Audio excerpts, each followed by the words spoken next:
at least huyu mama angengoja kwa Tanzania wapoa hata maumivu ambayo anaopitia. Hata Watanzania wajapoa wameshachukua familia yako unaanza kuweka kwa serikali. Hata amemweka mtoto wake kama waziri wa elimu. Sasa kwa elimu hapo mama hujui kusoma. Mtoto wako atajua aje kuongoza elimu. Si ndio Watanzania watabaki tu kuajinga bado basi. Watu ni wengi hapo Tanzania. Wewe mbona unataka tu familia yako mkae kwa uongozi?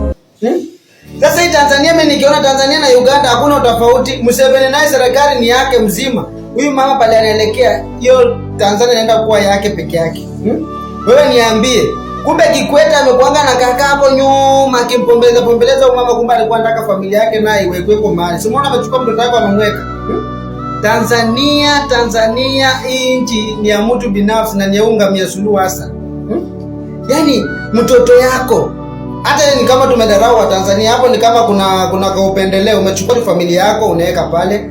Kwani unataka kuniambia kuna mtu mkubwa mwenye anaweza kuwa na akili umweke kwa hiyo mambo ya elimu mpaka uchukue mtoto wako huyu? Hebu ona.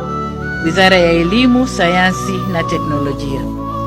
Waziri ni Mheshimiwa Profesa Adolf Faustin Mkenda na naibu waziri ni Mheshimiwa Wanu Hafidh Ameir.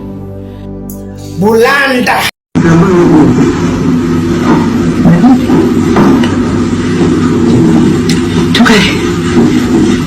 Major breaking news. There is a great controversial tension ongoing in Tanzania, whereby a lot of citizens are in big question as the president of Tanzania, Mama Samia Suluhu Hassan, while forming a government, she went ahead and appointed her 42-year-old daughter as the Deputy Minister of Education, Science and Technology and her son-in-law as the Minister of Health. And let me tell you, the citizens of Tanzania are in big question. Some are curious. What is ongoing in Tanzania in the government? Is it all about nepotism and governance standard, or what's going on? Some are literally saying that this particular new president, Mama Samia Suluhu Hassan, is about to make Tanzania a family property. But let me remind you, my fellow Africans, this is one of the sickness that is across Africa. Most of the leaders, after taking leadership, after securing those seats, they get into it and start favoring all their family members. And at the end of the day, they get stuck on those seats. They don't want to leave, and they don't want these relatives to get out of power. Or rather, they want to continue staying there, sucking from what the citizens are giving them and leaving this citizen oppressed. This is what is happening across Africa. So we as Africans need to wake up. First of all, Tanzania is finished. Because Samia Suluhu is now about to turn Tanzania into a personal property. Yes, she's about to turn the presidency into a personal business something. Museveni, that's what he did though. He made his wife the Minister of Sports. He made his daughter the head of the Ugandan Commercial Bank. And now Samia Suluhu is about to do the same thing. Oh, so this is her daughter. Just look at her. Look, she chop. Look at her. So this is her daughter, and she's the MP for Zanzibar constituency. Now, see, Tanzania President Samia Suluhu Hassan has appointed her daughter, Wanu Amir, as the Deputy Minister for Education. Yes, Deputy Minister for Education. She also appointed the husband to this one as the Minister of Health. Don't forget, Samia Suluhu is the fourth wife of her husband, so she has stepchildren as well. And she has 4 children as well. So after she shared the position to her biological children, then she'll go and share the rest of the position to her stepchildren. Tanzania, your own is finished too. In Ghana, you dare not try that, you know. We don't care about the educational qualification of your child. If President Mahama appoints Sharif Mahama as the minister of something right now, the whole Ghana will not agree. We will shake it too. I tell you for fact. Anyways, Tanzania, at this moment, all I will say is that may God be with you, because Charlie, you need divine intervention now. Wonders shall never cease. What Tanzania wanna breathe kama blow dry. Now we've got some breaking news. Samia Suluhu has appointed her daughter Wanu Amir as the Minister of Education. Actually, the Assistant Minister for Education. Let me tell you what that means here in Kenya. In Kenya, tunaitaga nepotism. Yeah, that one we normally call it nepotism. So I don't know how you call it in Tanzania. Suluhism? Breaking news, the President of Tanzania, Samia Suluhu Hassan, has appointed her daughter as the new Deputy Minister of Education. On top of that, she also appointed the son-in-law, this is the husband to the daughter, as the new Health Minister. Right now, she is reshuffling her cabinet and removing all those people that they were against her and rewarding all those people that stood by her and helped her to become the President of Tanzania. So she also appointed the Kikwete's son as the new minister in her office. So Kikwete is the person who helped her to become the Deputy President and also the President of Tanzania. If it's not for Kikwete, Samia Suluhu Hassan would not have been the President of Tanzania. Kikwete controls the CCM party, even though he is not the leader of CCM. The CCM leader is Samia Suluhu Hassan, but he has a say in everything because when he was the President of Tanzania, he helped all these ministers and they are loyal to him. After mysterious death of John Pombe Joseph Magufuli in 2021, Samia Suluhu Hassan automatically became the President of Tanzania because she was the Deputy President and she was helped by CCM, by Kikwete. So Kikwete backed her throughout and told all these ministers to back her up. And this is the main reason why she is the President of Tanzania right now. Tanzania ni kunoma. Something has happened in Tanzania. Saizi wa Tanzania wana breathe kama zile dragons za Game of Thrones. Now, Samia Suluhu has done something which is unthinkable. Now, kwanza aliappoint daughter wake kama Assistant Minister of Education. Saizi ameappoint huyo bwana ya mtoto wake. Sasa huyo ni son-in-law. Ameappoint bwana ya mtoto wake kama the Minister of Health. Enyewe, there are some countries which are still behind. There are some countries which are very behind. Tanzania, nyinyi. Things are getting a bit weird in Tanzania right now. My Tanzanian family, is it now clear to you all that your president just graduated from Museveni school? Yes, I can see Museveni's handwriting all over in Tanzania right now. You know, the president of Tanzania has just appointed her daughter as the Deputy Minister of Education and her son-in-law as the new Minister of Health. But here is the part that doesn't sit well. He doesn't have any medical background. He studied law, not medicine. And he is not a health expert in any way. So the question is simple. How does one of the most critical ministries in the country end up in the hands of a family member who isn't even trained for the job? You know, this is exactly how countries slide into that family government model we see in Uganda, where power becomes a household item. At a time when thousands of qualified Tanzanians are unemployed, the biggest positions are being handed out at dinner table. You know, this is nepotism, loud and clear. And the citizens have every right to call it out. But who will question her when she controls the parliament, the military, and the judiciary? The big danger here is that when power becomes family property, accountability disappears. So I hope you, my Tanzanian people, are ready for what this your mama has in stock for you guys. Stay safe and thank you all for watching.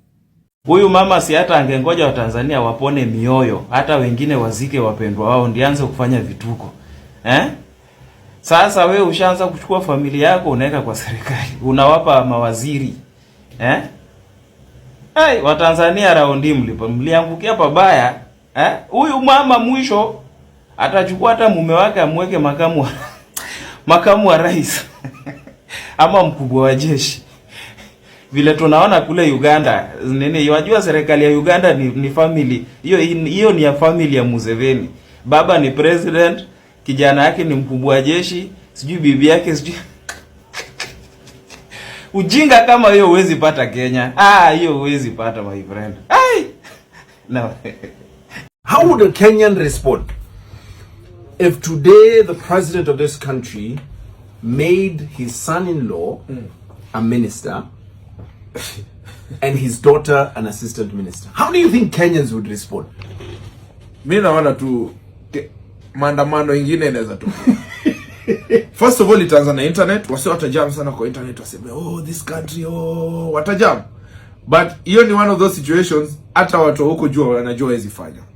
Boss, it's happening in Tanzania. So the cabinet of Tanzania was announced yesterday, and for the first time there's going to be a ministry of youth, and I'm sure I want to try kusafisha rada.